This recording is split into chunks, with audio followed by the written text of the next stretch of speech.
আসসালামু আলাইকুম রহমতুল্লাহি ওবরকাতুহু।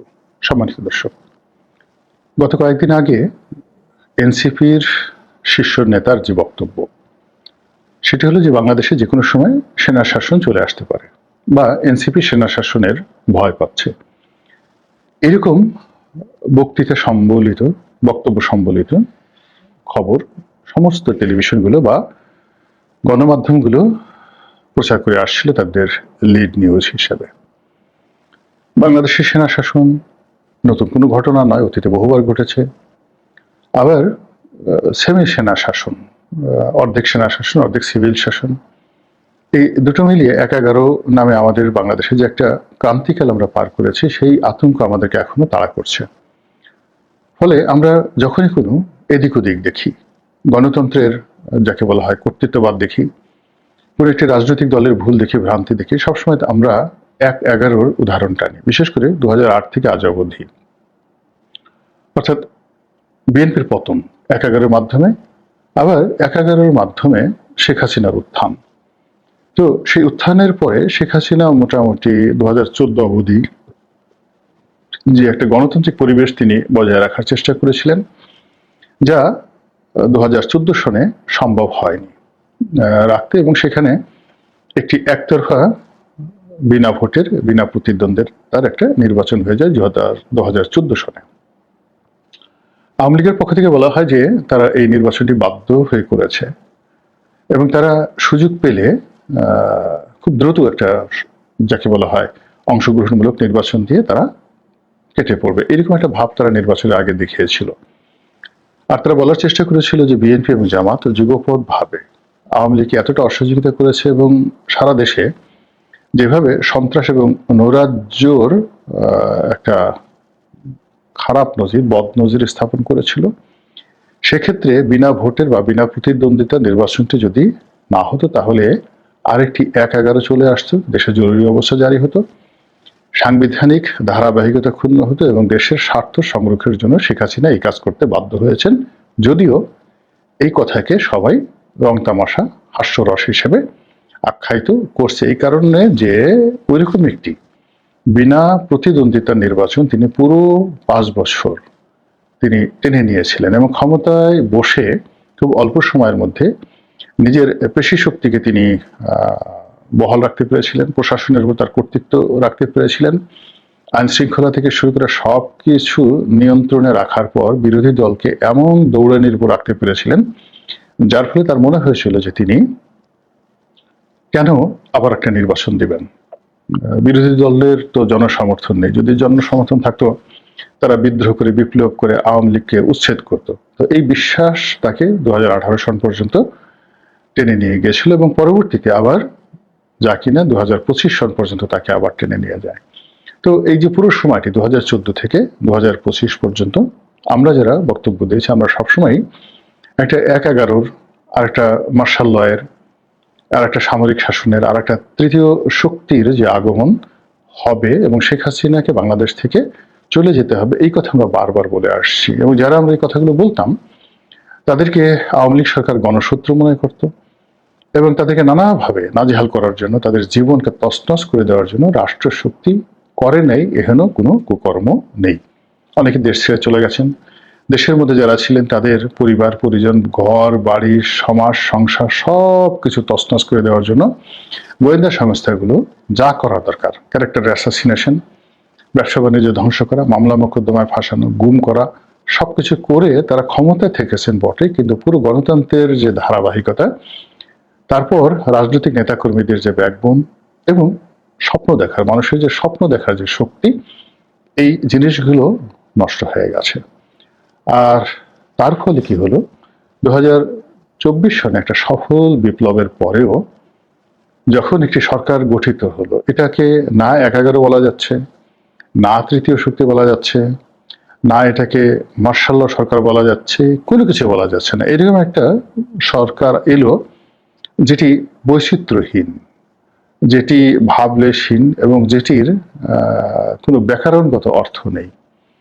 কেউ এটাকে মার্কিন ডিপ স্টেট পলিসির একটা পরীক্ষামূলক প্রকল্প হিসাবে বিবেচনা করছে, যে আমেরিকা একটা প্রকল্প বাংলাদেশে চালু করলে এটা যদি সফল হয়, তাহলে অন্যান্য দেশে এই কাজগুলো করবে। তারা আফগানিস্তানে হামিদ কারজাইকে দিয়ে যেভাবে একটা পরীক্ষামূলক সরকার ব্যবস্থা চালু করেছিল, ঠিক ওইরকম একটা সরকার ব্যবস্থা বাংলাদেশে চালু করেছে বলে নানা রকম কথাবার্তা বিভিন্ন মহল থেকে ঠাট্টা মশকারা সহকারে বলা হচ্ছে। তো যাই হোক না কেন 2014 সনের পরে বা 2018 সনের পরে, এমনকি 2024 সনের নির্বাচনের পরে শেখ হাসিনা সকল কিছু শক্ত হাতে, বিশেষ করে প্রশাসন যেভাবে নিজের নিয়ন্ত্রণে রাখতে পেরেছিল, এই যে নতুন যে পরীক্ষামূলক প্রকল্পের সরকার, ডক্টর মোহাম্মদ ইউনূসের সরকার, তারা কিন্তু এই কাজটি করতে পারেনি।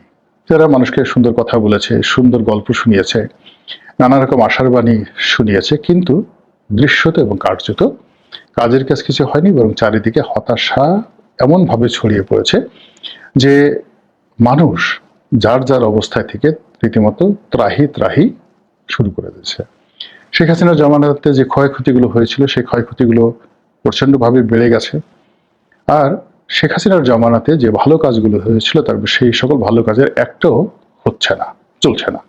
তাহলে বোঝার চেষ্টা করুন যে আপনি আগে যে ক্ষুধার্ত ছিলেন, ক্ষুধার পরিমাণ বেড়ে গেছে, কিন্তু ক্ষুধার মধ্যেও আপনার অন্তত একটু দাঁড়ানোর জায়গা ছিল, শোয়ার জায়গা ছিল, বাতাস ছিল, খাবার জন্য পানি ছিল। এখন দেখা গেল যে সেই জিনিসগুলো ক্রমশ নষ্ট হয়ে গেছে। ফলে আপনি কি অবস্থায় আছেন এই বর্তমান জামানাতে, এটা বোঝার জন্য আপনি গ্রামে যান, গঞ্জে যান, গিয়ে দেখবেন সেখানকার সমস্ত সামাজিক বন্ধন টুটে গেছে, পারিবারিক বন্ধনগুলো নষ্ট হয়ে গেছে। পাড়া মহল্লায় মাস্তানি করছে সেই 20 বছরের কম বয়সী ছেলেরা। বাবা মা তাদেরকে নিয়ন্ত্রণ করতে পারছে না। কেউ সমন্বয়ক নামে, কেউ ছাত্র প্রতিনিধি নামে, কেউ নয়া পান্ডা নামে বা নয়া গুন্ডা নামে নতুন একটা কর্তৃত্ববাদী ব্যবস্থা টেকনাফ থেকে তেঁতুলিয়া পর্যন্ত ছড়িয়ে পড়েছে। এবং এই ঘটনার সঙ্গে রাষ্ট্রের পুলিশ বাহিনী থেকে শুরু করে আইন শৃঙ্খলা রক্ষাকারী বাহিনীর যারা দুর্বৃত্ত রয়েছে, মন্দ লোক রয়েছে, তারাও এই ঘটনার সাথে জড়িয়ে পড়েছে। ফলে একটা মাফিয়া চক্র সারা দেশকে এমনভাবে চালাচ্ছে যে গত 1 বছরে দারিদ্রতা বেড়েছে, ব্যবসা বাণিজ্য সূচক সবকিছু মারাত্মকভাবে অবনতি হয়েছে, আর অনেক কিছু। কিন্তু 6,000 নতুন কোটিপতি বাংলাদেশের অর্থনীতিতে যুক্ত হয়েছে। 6,000 নতুন কোটিপতি। যে ঘটনা কখনো শুনিনি যে একজন ডিসি পদে নিয়োগের জন্য 100 কোটি টাকার লেনদেন হয়, একজন সচিব পদে নিয়োগের জন্য 100 কোটি টাকার লেনদেন হয়। এবং এইগুলোর চেক তথ্য প্রমাণ সহকারে এখন যেভাবে পত্রপত্রিকা আসছে, বলাই বাহুল্য, এগুলো বিশ্বাস করা যাচ্ছে না। রাষ্ট্র থেকে যখন কারো বিদেশ গমনে নিষেধাজ্ঞা জারি হয়, কিংবা বলা হয় যে এই লোক বিদেশে যেতে পারবে না, তার বিরুদ্ধে তদন্ত হচ্ছে, সেই মানুষ এই রাষ্ট্রের দুর্নীতিবাজ কর্মকর্তাদেরকে ম্যানেজ করে বুক ফুলিয়ে দেশের বাইরে চলে যাচ্ছে, যে কিনা ইতিপূর্বে শেখ হাসিনার জামানাতে হাজার হাজার কোটি টাকা বিদেশে পাচার করেছিল। ফলে আপনি দেখুন, চিহ্নিত যে সকল দুর্নীতিবাজ রয়েছে, যে সকল দুর্নীতিবাজদেরকে আওয়ামী লীগ নিজের হাতে, এই সরকার হাতে ধরিয়ে দিয়েছে। আপনি চিন্তা করেন যে যারা এখন জেলখানাতে আছে, আওয়ামী লীগ বেশিরভাগ ক্ষেত্রে তাদেরকে ওন করে না। আওয়ামী লীগ যাদেরকে ওন করে, যাদেরকে স্বপ্ন মনে করে, যাদেরকে সম্পদ মনে করে, স্বপ্ন বললাম যে আগামী দিনের নেতৃত্ব যাদের হাতে তুলে দিবে, তাদের প্রায় সবাইকে তারা নিরাপদে দেশের বাড়ি নিয়ে গেছে। এবং 5 তারিখে শেখ হাসিনা যাওয়ার আগে ধীরে সুস্থে নৌপথে, স্থলপথে, বিমান পথে তিনি তাদেরকে নিরাপদ আশ্রয় চলে যেতে তিনি সুযোগ করে দিয়েছেন। টাকা নিয়ে, পয়সা নিয়ে, স্ত্রী নিয়ে, কন্যা নিয়ে। আপনি দেখুন তো শেখ হাসিনার কাছাকাছি, শেখ হাসিনার স্নেহভাজন প্রিয়জন একজন সিঙ্গেল লোক জেলখানাতে আছে নাকি? কেউ নেই। আর যারা আছে তারা আওয়ামী লীগের বাকির খাতায়, আওয়ামী লীগের খরচের খাতায়। এবং তাদেরকে বর্তমান সরকার একেবারে হালুম করে ধরে বলছে যে না, আমরা বিচার করবো, ইত্যাদি ইত্যাদি যা কিছু হচ্ছে।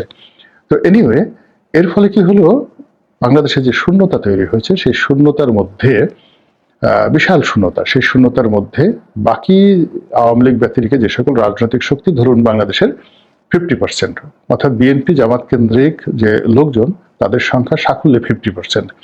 আর আওয়ামী লীগ এবং তাদের বলয়ে যে সমস্ত লোকজন রয়েছে, তাদের সংখ্যা 50%। এখন এই 50% লোকজন রাজনীতি থেকে, অর্থনীতি থেকে নিজেদেরকে গুটিয়ে রেখেছে।